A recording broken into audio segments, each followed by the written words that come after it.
अस्सलामुअलैकुम dear student, class 9 की bio में आज हम यूनिट 6 एंजाइम्स को स्टार्ट करेंगे। आज के लेक्चर में हम metabolism, enzymes and characteristic of enzymes को डिस्कस करेंगे।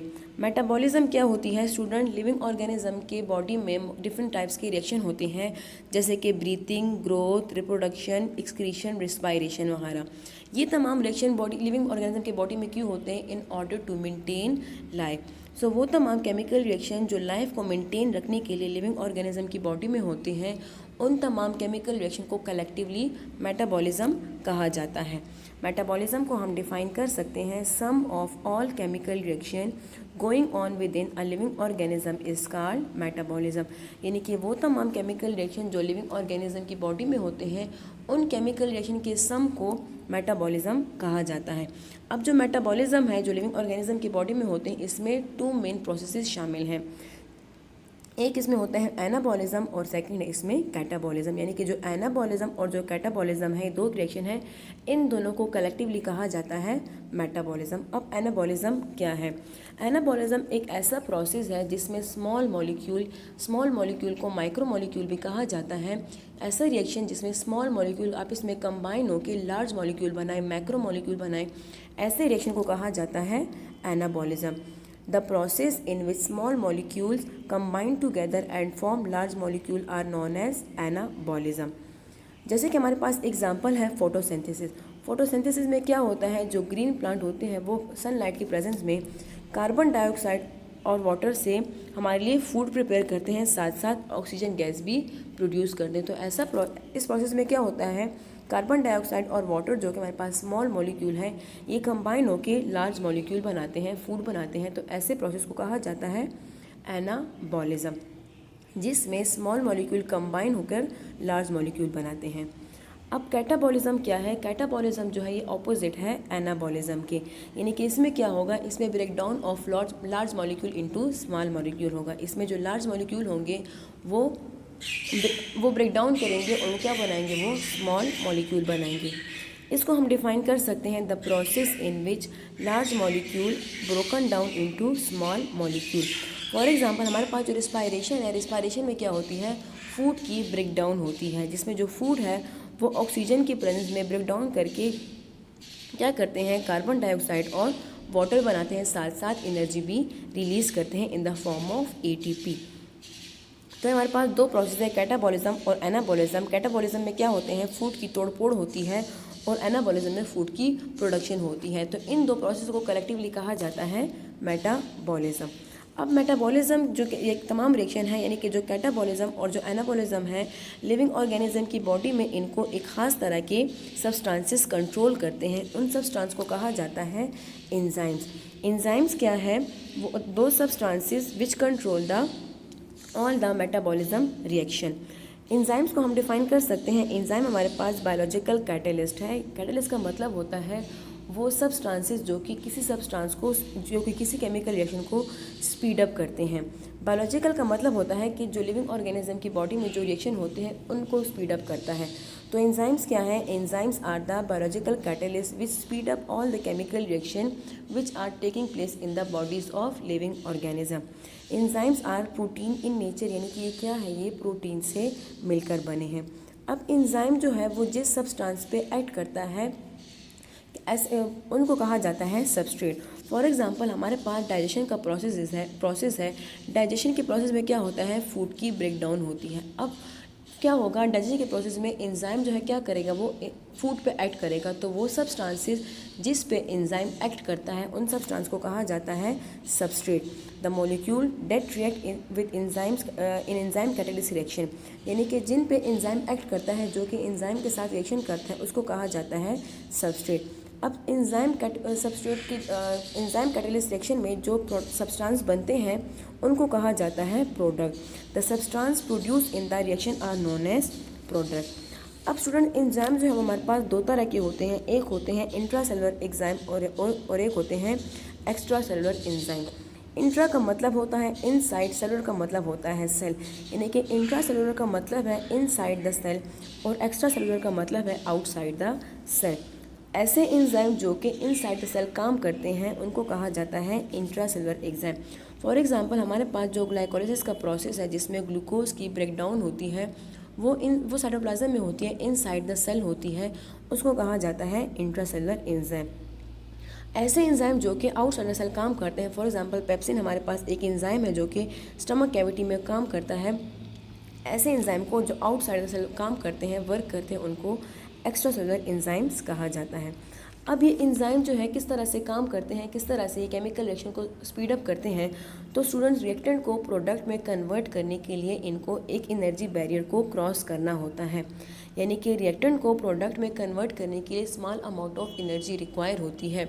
किसी भी रिएक्शन को स्टार्ट करने के लिए, कैरी आउट करने के लिए क्या होता है, small amount of energy require होती है। उस एनर्जी को कहा जाता है एक्टिवेशन एनर्जी।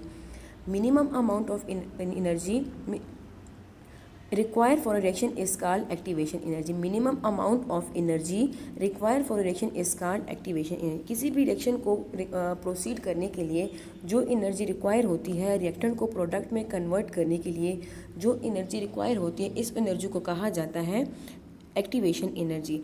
एक्टिवेशन एनर्जी जितनी ज़्यादा होगी, हमारे पास जो रेट ऑफ रिएक्शन होगा वो उतना ही कम होगा। यानी कि एक्टिवेशन एनर्जी ज़्यादा होगी तो हमारे पास वो रिएक्शन जो है वो ज़्यादा टाइम में होगा, रिएक्टेंट को प्रोडक्ट करने में ज़्यादा टाइम लगेगा। अगर एक्टिवेशन एनर्जी कम होगी तो हमारे पास वो रिएक्शन आसानी से होगा।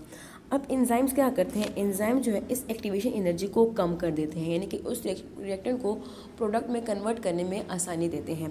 Enzyme lower the activation energy and speed up the chemical reaction. ये किस तरह से केमिकल रिएक्शन को स्पीड अप करते हैं, जो रिएक्शन की जो एक्टिवेशन एनर्जी होती है उसको वो कम कर देते हैं, उसको वो लोअर कर देते हैं। तो हमारे पास एक्टिवेशन एनर्जी क्या है, it is the minimum amount of energy. ये रिएक्शन यहाँ पे एनर्जी है, the minimum amount of energy required for a reaction is called activation energy. Enzyme lower the activation energy and thus speed up the chemical reaction. अब enzymes की क्या क्या properties होती हैं, क्या क्या खूबियाँ होती हैं, देखते हैं। सबसे पहले एंजाइम की जो प्रॉपर्टी है, जो इसकी कैरेक्टरिस्टिक है, वो क्या है, enzymes are protein in nature. यानी कि ये क्या है, ये प्रोटीन इन नेचर है, ये प्रोटीन से मिलकर बने हैं। सेकेंड इसकी प्रॉपर्टी है कि it act as the catalyst and increase the rate of chemical reaction. ये एज अ कैटेलिस्ट काम करते हैं और क्या करते हैं, ये केमिकल रिएक्शन को स्पीड अप करते हैं और इसके रेट को इंक्रीज़ कर। रेट ऑफ रिएक्शन का मतलब हमारे पास ये जो रिएक्शन हमारे पास कम वक्त में हो जाता है, आसानी से हो जाता है। फॉर एग्जांपल अगर एक रिएक्शन है जिसमें रिएक्टेंट को प्रोडक्ट में कन्वर्ट करने के लिए 30 मिनट्स रिक्वायर है, अगर उस रिएक्शन में एंजाइम यूज़ किया जाए तो क्या होगा, वो रिएक्शन हमारे पास स्पीड अप हो जाएगा, उसका जो रेट ऑफ रिएक्शन है वो ज़्यादा हो जाएगा। यानी कि वो 30 मिनट से क्या हो जाएंगे, वो 15 to 20 मिनट में हो सकेगा। तो एंजाइम क्या करते हैं, ये स्पीड अप करते हैं केमिकल रिएक्शन को। Enzymes are specific in nature. जो एंजाइम होते हैं वो स्पेसिफिक इन नेचर होते हैं, यानी कि एक ख़ास किस्म के सबस्ट्रेट के लिए एक ख़ास किस्म का एंजाइम रिक्वायर होता है। फॉर एग्जांपल फूड की डाइजेशन होती है, फूड हमारे पास कार्बोहाइड्रेट्स, प्रोटीन, लिपिड शामिल होते हैं। अब कार्बोहाइड्रेट्स की डाइजेशन के लिए हमें जो एंजाइम रिक्वायर है, वो एंजाइम जो है वो लिपिड्स की डाइजेशन नहीं कर पाएंगे। यानी कि कार्बोहाइड्रेट की डाइजेशन के लिए हमें स्पेसिफिक एंजाइम रिक्वायर है, प्रोटीन और लिपिड के डाइजेशन के लिए हमें अलग अलग एंजाइम रिक्वायर है। यानी कि एंजाइम जो है वो ख़ास किस्म के सबस्ट्रेट पे वर्क करते हैं, स्पेसिफिक होते हैं। स्पेसिफिक एंजाइम जो है वो स्पेसिफिक सबस्ट्रेट पे काम करते हैं। Enzymes are not consume during chemical reaction. Enzyme जो होते हैं वो केमिकल रिएक्शन में कंज्यूम नहीं होते, यूज़ नहीं होते, वो at the end of reaction जो है वो एज इट इज़ हमें रिकवर हो जाते हैं। ये सिर्फ क्या करते हैं, केमिकल रिएक्शन को प्रोसीड करते हैं। फॉर एग्जांपल आपको एक एंजाइम नज़र आ रहा है। अब एंजाइम जो है, इसमें एंजाइम का पूरा पार्ट जो है वो रिएक्शन में पार्टिसिपेट नहीं करता, बल्कि स्मॉल पोर्शन होता है जो कि सबस्ट्रेट के साथ रिएक्शन करता है। एंजाइम का वो पार्ट जहाँ पे सबस्ट्रेट एक्ट करता है, जहाँ पे सबस्ट्रेट अटैच होता है, उसको कहा जाता है एक्टिव साइट।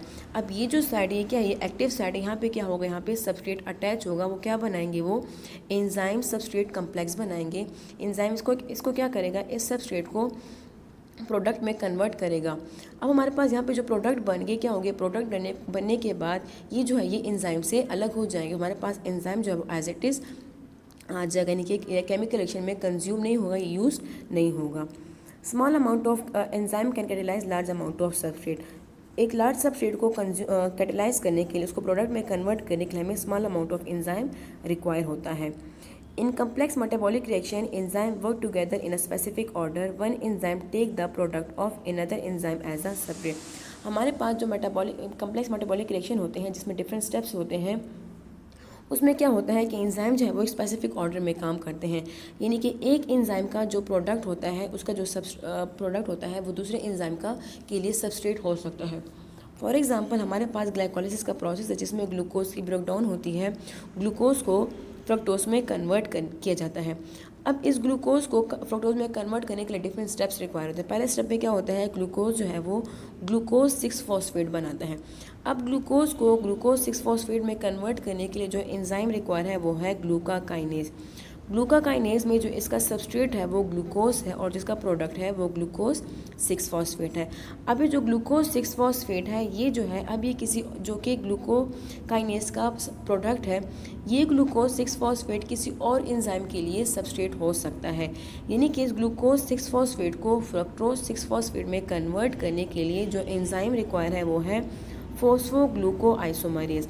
अब फॉस्फोग्लूकोआइसोमरेज का सबस्ट्रेट क्या होगा, ग्लूकोज 6 फॉस्फेट, और इसका प्रोडक्ट होगा फ्रक्टोज 6 फॉस्फेट। यानी कि इसमें क्या होता है कि एक एंजाइम का जो प्रोडक्ट होता है वो दूसरे एंजाइम का सबस्ट्रेट हो सकता है।